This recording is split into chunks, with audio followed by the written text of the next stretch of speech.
Hi, everybody. It's Crystal, and I'm here tonight. I'm scheduled to be doing a YouTube Live actually with Tina Campbell, and unfortunately, she wasn't able to make it tonight. But I know that I sent out a big email to all of you all telling you that I'd be here live tonight, and I didn't want to not show or to have you wondering what happened. So I wanted to just share something with you. I figured I'd take a few minutes just to chat with you a little bit about something that I know Tina and I would have talked about and that hopefully we'll get to talk about soon, and that is forgiveness. Over on Instagram, I kind of like living over there. And then I like to dip in other places. But every now and then I go on live on Instagram stories. And well, I go on a lot over there on Instagram stories. But every now and then what I'll do is take a minute to pick a question for the evening and to invite women who are watching to answer the question. I ask them to raise their hand if there's something that they want to share, and then I have them jump on with me to answer the question. And one night I answered the question, what is something that you've been hanging on to far too long that you need to change, that you need to get rid of, that you need to move past? And different women had different answers. I want to share with you one particular answer that one woman shared with me and a little bit of what I told her, because I think that it might be of help to you. So first of all, before I go any further, I know that a few of you all maybe came on just a few minutes after I explained what's happening tonight. So let me do that again, and then I'll jump into what I want to talk to you about this evening. So first of all, if you have never subscribed to my YouTube channel, please do that. Just hit the subscribe button so that way you won't miss any of the lives or uploads or anything else that I put on. So make sure you've done that. The second thing is, I know that you all, some of you are coming on here going, oh, she's going to talk to Tina Campbell. And Tina, y'all, she couldn't make it tonight.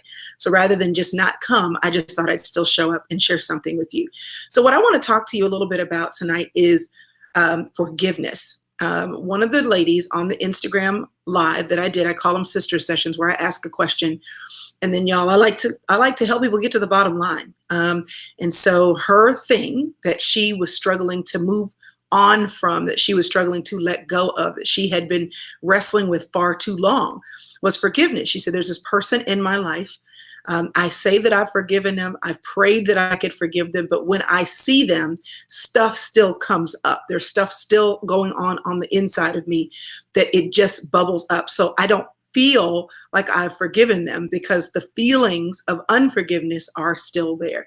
So she was asking me for some practical help and moving past that, because she really wanted to. And I don't know about you, but forgiveness is a sticky subject, because even though we know we should forgive, because come on, y'all, we know we should forgive. We've been told as believers that we should forgive 70 times 7. We've been told as human beings that you got to forgive, because if you hold them in chains, really they're not the one in chains. The one in chains is you. So we know that releasing people from what they owe us is good for us. But the act of actually doing it might be a little tricky. Your feelings can play tricks on you. So the first thing that I want to explain to you, if forgiveness, forgiving somebody in your present, forgiving somebody that you see at work every day, forgiving your husband for what he did last night in terms of maybe leaving his shoes on the floor, or maybe just how he made you feel, forgiving your mother for how once again she's made you feel small or made you feel belittled, forgiving your adult kid for taking you through the ringer and making you get gray hair, raising your blood pressure thing. Yeah, don't tell my adult children I said that, but it is true.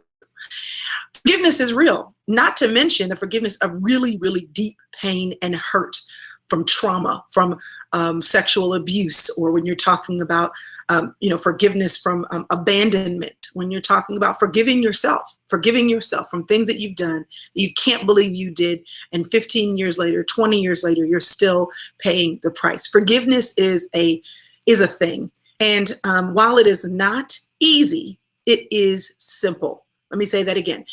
It's not necessarily easy, but it is simple. Easy means you may have to work at it. It may take longer than you, the fact that it's not easy, rather, it may mean you have to work at it. It may take a little longer than you thought. It may take more effort than you ever planned on giving it. But is it simple? It's pretty simple. So I want to break down for you what's involved in forgiveness. Now, this is not an exhaustive list. This is not, I'm not Counselor Crystal, nothing like that. I'm just telling you some things that have worked for me. And then I hope that they'll be helpful to you. First and foremost, I think you need to understand that forgiveness is a process. Okay, now y'all, I'm a preacher's kid, so alliteration is about to happen. So just get ready. Everything's about to start with a P. If you need to write this down, then do so. And don't worry, it'll be on replay. So if you need to listen to it again, you can. The first thing you need to remember is that forgiveness is a process. That means it takes time. It's not always a one and done. It's not instantaneous. It's not something that you could snap your fingers and immediately your feelings catch up. Forgiveness is a fact. It is an action. It's something that you do with your feet. It's something you choose to do, but you may have to do it over and over again to see the effects of forgiveness and the release of your feelings from the struggle that you have. So don't beat yourself up if you decided to forgive somebody and you said, you know what, I forgive you. And then the next time you saw them, you wanted to knock them out. You know what I mean? Because that happens. The next time you see people, your feelings rise up. And you want to let them have it. Give them a few choice words maybe, or, act a certain kind of way, maybe inappropriately towards them. Or you're trying to move past. You don't even talk to that person anymore. They're 5 years past. You've been trying to forgive them. And anytime you look at the effects of your life based on what they did to you or what they didn't do for you that they should have, you just can't let it go because the feelings rise up and you don't feel very much in control of your feelings at all. So just give yourself some grace and know that it's a process, okay? The second thing that I want to tell you, again, because it's going to start with a P, because I'm a preacher's kid and alliteration is how I remember things. I don't know about you, but it works for me. The second thing that I want you to understand is that you have to be purposeful about choosing a perspective. You have to be purposeful about choosing a perspective. Now, what do I mean by that? Okay, there's always a way you can look at something. Always, okay? If that person, if you're a girl and you're watching this and that person is a guy and one time he beat you within an inch of your life, okay? Let me just go all the way in to something really, really hard, okay? The thing that you can choose perspective about in that is that you have your life. Now, that doesn't mean that they weren't wrong. It doesn't mean that there may not even be charges that you press. It doesn't mean that people are not held accountable for their actions. What it means is you don't have to only focus on all the wrong that happened, all the bruises in your face, all of the ways that you had to pick yourself up and start over. You can say, you know what, but I still have my life. One of the things that forgiveness steals from you is perspective. Because if you're not careful, you'll spend all of your time focusing on what went wrong with that person who you need to forgive and not what is right now. And if you're dwelling on what's wrong, how they left you, what they left you with, the hurt that they inflicted, the betrayal that you felt, if that's where you live, you miss the other side. It steals from you the perspective that can also steal your joy. Joy, gratefulness, choosing to be positive about your life, choosing to see the silver lining, that is a perspective, and it's a choice about a perspective. If you only focus on how someone has done you wrong and you never choose to see what is right in your life, not because they did you wrong, just because you're still here to see some right things, then you're allowing the person who wronged you to not only steal from you what they already stole. Maybe that was time. Maybe that was self-worth. Maybe that was money. Maybe that was a job because they lied on you and they got the promotion and you didn't. Whatever the case may be, if all you focus on is the wrong that they did and what you don't have because of what they did to you, you're also allowing them to rob you of your perspective, which usually robs you of your joy. It robs you of your peace. It robs you of your perspective. And perspective, what you choose to see in this life many times is what can change what happens in your life. The Bible says in Proverbs 18, the power of life and death is in the tongue. And that goes to say that if all of you're talking about all the time is the negative stuff that's happening, guess what you're going to start to see more of? The negative stuff. Because what you, words have power, Maya Angelou said. She said, words are living things. And when you say them, they go out and they can be acted upon. The Bible talks about things being spiritual all the way around us. And I just believe that whether you're a Christian or not, the world is a spiritual place. Now, what you're plugging into in terms of the spirituality is the question. But when you are speaking negativity, that's what you run into. Have you ever realized that Positive people always seem to have a perspective about life, that there's always something right in their life. Have you ever noticed that? Well, you can choose that perspective. And when you choose not to forgive, because yes, it is a choice not to forgive. When you choose not to forgive, then you're going to slowly seep out the positivity and the joy and the gratitude that can shift the perspective. And how you think seeps down to how you talk. It seeps down to how you feel. And everything starts with the renewal of the mind. You want to think differently about your life, see different things in your life. That means you're speaking differently about your life, which means you have different thoughts about your life. And that has everything to do with perspective. So if you are always saying, I can't do this in my life because of them, I'm hindered from doing this in my life because of them, if they weren't in my way, I could do this, this, that, and the other, you are changing the way you think because you hear what you say. Be purposeful about your perspective. Find something that is good in your life despite what they did. I was talking to a friend of mine, and she was talking about her family dynamics and how some of the things she wished her parents had done, she's doing for her kids. And I said, you know what? You do know, let me just tell you, just to make sure you understand this, you do know that your kids are going to find something wrong with how you raise them, because we're imperfect people, which means you're going to make mistakes raising your kids. They're going to find something, no matter how hard you try to get it right, that you could have done better, that you could have done more of, that you could have done right.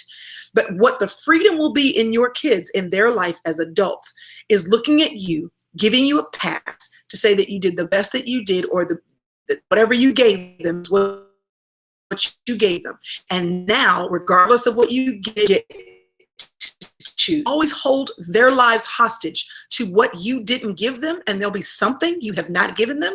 They are ultimately only holding themselves back. Do the best that you can and then let it go, because you're going to make a mistake. The same goes for you. Do the best that you can to do the things in your life that you need to do, but you're going to make a mistake. And if you're going to give yourself a pass, you got to give the person a pass too, in the sense that you should not allow their past mistakes to hold you hostage. So it's a process. And then you need to be purposeful about your perspective, which has everything to do with the way you think and everything to do with how those thoughts affect the way you speak. And as you speak, you will hear yourself, which will affect the way you feel eventually. And as you walk out right thoughts, right speech, and right heart, it will affect the way you walk out your life with your actions, with your feet. Okay. The next thing I want to tell you is that you have to pray for them. Okay. And it's really hard to be mad and hold someone in chains that you are praying for. Wish them well. Wish them well. Now, y'all listen, I'm not about to get all into the juicy stuff, because this is YouTube, and I don't know where this will go and who will watch it. But here's what you need to understand. There have been a few people, that I've had to practice forgiveness with. And here's what I can tell you for certain. When you choose to wish them well, when you say, you know what? I hope they figure it out.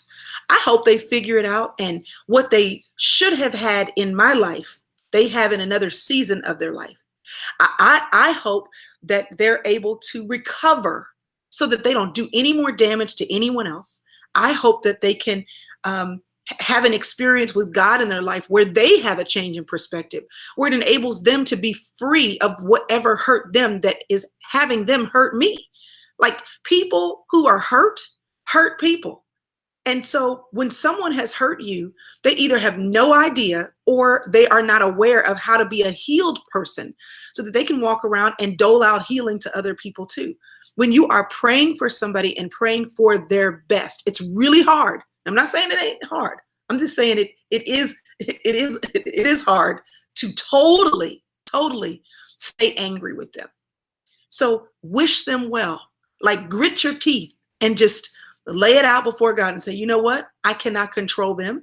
I cannot control the outcome of their lives. What I can control is me. So since I cannot control them anyway, would you find a way, God, to make it possible for them to see the error of their ways, to get right with you? It'd be nice if they get right with me. But if they never do, if they never see that, can you please bless them? That's a hard one, y'all. I know it's a hard one. But don't you want somebody praying the same thing for you? Because let me tell you something. I know that I have personally hurt other people many times unintentionally, but I'm not gonna lie. Sometimes I was like, I hope that hurt. I hope that hurt. I heard what I just said, and the way I said it stung you right there. And I have grown up a little since some of those things that are coming to my mind right now. And I pray to God that in those moments of my stupidity, that person was wise enough and good enough, A, not to hold that against me, B, not to let that keep them in chains, and C, I hope they weren't, it would be a blessing to me. And I've known some people like that in my life who kept doing good towards me, saying good towards me, and praying for me when I wasn't necessarily doing good towards them. And you know what that does? It changes the way you see your need for grace, which then influences the way you see the other people in your life, even that have hurt you, and their need for grace too. Pray for them. It breaks the chains off of you. The last thing I want to talk to you about is putting on your new self. Okay, so I'm going to break out of scripture here because I think we miss often in the scriptures that we read kind of like the practicality of what something actually means. So in Ephesians 4, chapter, y'all like my little church voice, chapter, okay, in verse 24, it says, and put on the new self. I'm going to back it up a little bit. It says in verse 22 that in reference to your former manner of life, you lay aside the old self, which is being corrupted in accordance with the lust of deceit. Let me just break that down. If you don't do anything to stop it, it's headed in the wrong direction.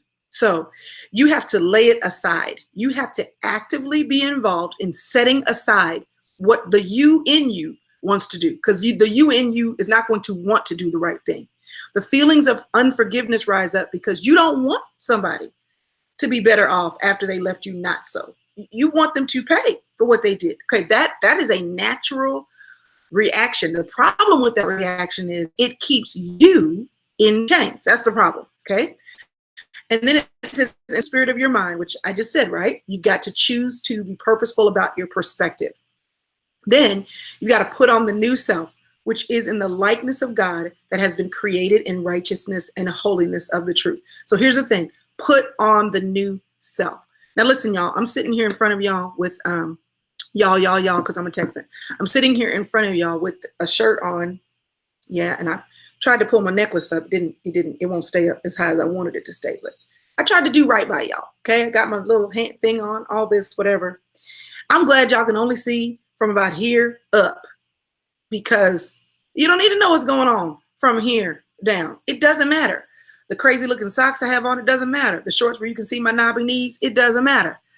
What I have going on all around me with the camera and all that foolishness, it doesn't matter. What matters is that I put on what I needed to put on to be able to be present here with you this evening or whenever you happen to be watching this, okay?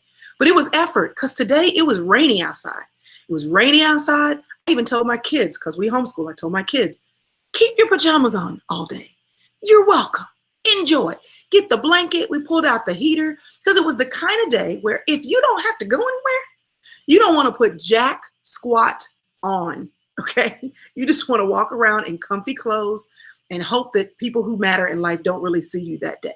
So for me to put on something for you today, to put on a shirt, to put on the necklace, y'all, and then dusted my face with the MAC Studio Fix powder so that I wouldn't, I'd look a little smoother. Put on something on my lips, put on a little mascara. Listen, I don't like getting dressed. I would rather be in pajamas all of my life. But because of what I needed to do, because of where I needed to go, because of who I needed to see, which is you, by the way, tonight, because of what was more important than how I felt in any given moment, because I had an appointment, I got dressed.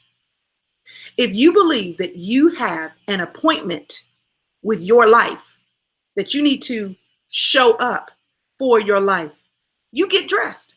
When you have an appointment at work, or when you forget to have an appointment, when you need to be at work, okay, to get paid, you don't show up in your pajamas. That's unless you work from home, but that's another story. You get dressed. Why? Because it's a part of you getting ready to show up for your life. In order to be at work, in order to be at church, in order to be with certain people, in order to not look crazy, you get dressed. You put on the clothes, whether you feel it or not. And just to take this to a whole nother level, some of you all are putting on clothes. Some of y'all, not me, are putting on clothes that don't fit. Okay, and you're uncomfortable. In fact, when I was pregnant, I would have jeans, and I figured out how to loop a rubber band around the knob, the little button of the jeans through the hole on the other side, because they weren't comfortable to keep shut. And until I was ready to wear maternity clothes, I would do all kind of nonsense to make the clothes that I owned feel comfortable. But I put them on because going out required that I get dressed, uncomfortable or not. There are a lot of things we do in our life that we don't feel like doing, and we do them because we're supposed to do them, and we get dressed in order to do them. We get dressed to show up to our life. Putting on the best of who you want to be, even if you don't feel like you're there, is a part of you showing up for your life. And when you choose not to put it on, when you choose not to put on the thing that doesn't feel comfortable, you're also choosing not to show up. Forgiveness does not feel comfortable. It is a process. It takes time to learn how to purposefully choose your perspective. It takes time to pray for them and wait for those feelings of revenge and anger and frustration to subside. Okay, I get all that. But comfortable or not, don't let the discomfort of it or your desire to sit where it feels better, just being mad, just being angry, just being upset, to sit there and let that rob you of your appointment with your life. Forgiveness is worth the effort. And the reason why Matthew chapter 18, I think verse 22 says that forgiveness, when Jesus was asked by the disciples, like, how many times do we got to do it? Like, how many times do we have to show up dressed, before we actually feel like this? How many times do we actually have to do this when people have been so incredibly difficult or harmful or rude or hurtful, and they've caused us pain and suffering and trials and trauma? Exactly how long are we supposed to do this? And his answer was 70 times 7. So somebody right now is going, okay, let me do the math. 70 times 7. And they're adding it up because they're trying to figure out exactly how many times. I'm going to put tally marks on the wall every time I pray for this person. And I'm going to put tally marks on the wall every time I try to show up to my life and be positive and choose the right perspective. It was symbolic for never ending. On and on and on and on and on and on, as long as it takes, even if it takes forever. Why? Because how long does it take to forgive you of your stuff? When are you going to quit screwing up? When are you going to stop making mistakes, intentionally or unintentionally hurting people? When are you going to stop having choice words come out of your mouth? When are you going to stop forgetting to honor God in every area of your life? When are you going to stop needing to actually give grace to yourself for messing up, screwing up, missing the point? So since you need it, on and on and on and on and on. The whole point, right, is to be like God. Well, guess what? One of the things is that he does all the time for you and for me. It's forgiveness. It's perpetual. And if you can swallow that, yeah, there's that one person that you're struggling to forgive. And I get that. That one person that totally decided to not pay attention to how they were driving their life, and their life rammed into yours unexpectedly. The damage is not even totally accounted for. You're still reeling. You co-signed for that person. They didn't pay their bill. Now you're trying to get a house and can't get it. Y'all, it could be anything. But what I'm telling you is that one person that's the most difficult for you to forgive, if you can take that one person down a notch for just a second and realize that this act of forgiveness perpetually puts you in the position of giving grace and understanding how great it is for you to receive it yourself. It changes the way you live when you refuse to hold other people hostage and perpetually walk in, how can I let it go? How can I let it go? How can I let it go? It frees you. There's a book my boss gave me a job in my late 20s, my last corporate job. I'm a little bit of a tightwad, maybe just a tad of a control freak. Maybe. Maybe. That's what other people say. I haven't decided whether or not I believe them. But the point is this. One day I was dotting some I's and crossing some T's, doing the jot and tittle thing. And she walked into my office and she made a comment about whatever it was that I'd done. And she just said, you know what? Have you ever read a book called Don't Sweat the Small Stuff? And I was like, I don't know if you're giving me a recommendation here that I should be grateful for, or if I need to tell you to mind your business and quit telling me what to read. I mean, like, didn't nobody ask you to tell me something to read? So I said, no. She said, you ought to read it. So I have that book on my shelf. It's one of those little gift books you could get. I don't even know if it's still a thing, but a few years ago it was. And I started reading it. And the premise of that book is this. Let it go. Let it go. Now, in that case, I had to let go of some habits that I had at work that were keeping me from getting the main thing done because I was getting so wrapped up in tying all the things in neat little bows and missing the point of the big thing. The art of learning to live, letting go, letting yourself off the hook, letting other people off the hook, letting small stuff off the hook and keeping the main thing is the art of learning to live free. That is what is at stake when we talk about forgiveness. Listen, girl, I wrote a book called She's Still There. If you haven't read it, you should pick it up. I hope it'll bless you. It's what I would do if you and I were friends and I could sit down and talk to you over coffee, right? Because I'm really kind of a one-on-one girl. It's my jam. But here's the thing. There's one chapter in the book towards the end, and it says to choose freedom. Choose freedom. And most of us will choose to be in chains because it's easier to stay in the chains than it is to take the key and unlock it to be free. But the goal is freedom. Because there's stuff in your life you simply cannot do when you're holding other people hostage. Because really, they're moving on. Can I just say that to you? Just in case you just needed somebody to say something hard to you. If they're not in your life asking for forgiveness and trying to make it right, because if they were, you probably wouldn't be struggling. The fact that you're struggling to forgive tells me the person that you're mad at, they're probably moving on. So the person in chains is you. This point of forgiveness, this act of forgiveness, this lifestyle, because it's perpetual, of forgiveness is the way you ongoingly choose to live free.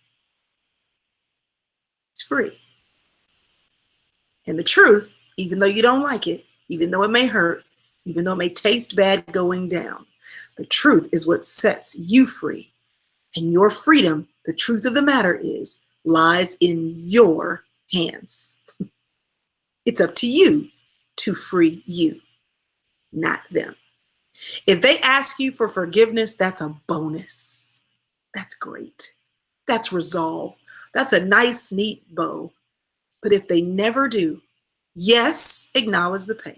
Absolutely. Yes, get a counselor. Yes, call your pastor. Yes, seek reconciliation if that's possible. Yes, all the things to work on healing, because healed people heal people.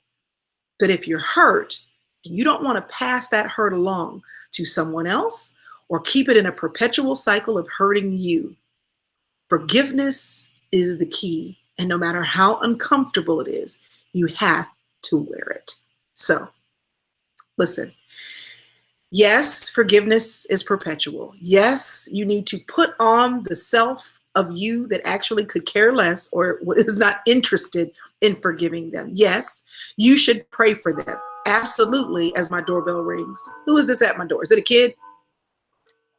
It's an Amazon package. Great. Whatever I ordered is here. But yes, you need to purpose to have the right perspective.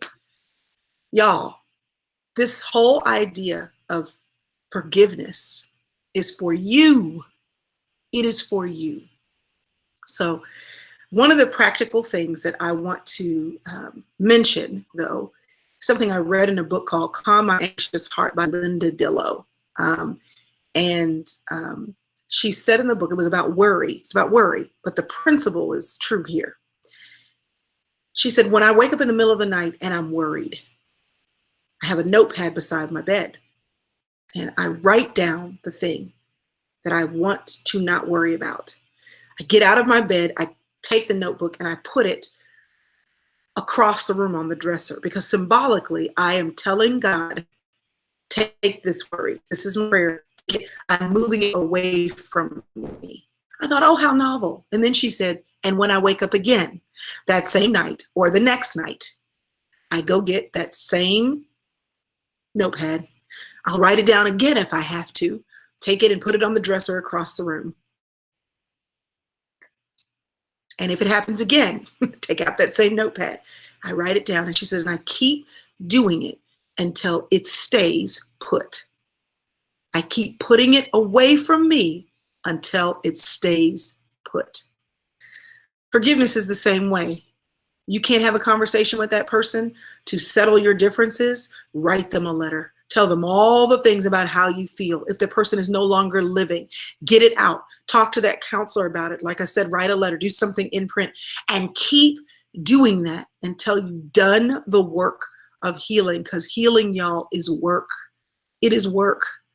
And realizing what that person did that either planted seeds that are grown and that are tangling you, or that uprooted parts of the root of you that you need to replant.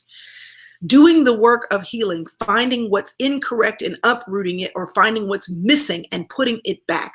That work is a process. And it is a perpetual process that involves you and your diligence in being a part. So, I want you to be free. I want you to be you. I want you to realize that the girl in you, she really is still there. But even if you point her out and coax her out of the shadows, if she doesn't come out just because you're telling her to, it might be because she's not free. What chain is holding her back from stepping out into freedom, even if you've opened the door and are glad to see her? Forgiveness may be the key. So I know this isn't a panacea. This one video is not a panacea for all the things that you've been through and all the ways that you're very much so still hurting. And I actually have a sense now that when I check the comments, that somebody's going to tell me, Crystal, as you were talking, I was crying my whole way through because you just don't get how deep the pain is. And you know what? This video is not going to solve it for you at all. What I hope it does, though, is give you some practical tools for beginning your journey of forgiveness. And you do not have to do it alone. For those of you who've been trying to do it alone and have not been successful, and the wrong thing said on the wrong day by the wrong person will just set you off, you need to deal with that. You need to deal with that. And I'll start with me. So do the work. Engage in the process, understand that it's perpetual, be purposeful about your perspective, pray for the person, and just realize that this is something you have to put on. It's not going to feel right. It's a lot easier to be mad at people than to work at disengaging from that stuff that wants to keep you bound. So, hope that's helpful. I promise I will let you know if and when I can get Miss Tina Campbell back here to join me. But until then, forgiveness is something I know that she knows something about. And since I know a little bit about it too, I thought I'd share. Hope this has been helpful. Leave me comments if you haven't already. Be sure and subscribe so you don't miss anything. And I'll join you in the comments in just a minute to see how this has been helpful. Y'all have a good night. Bye.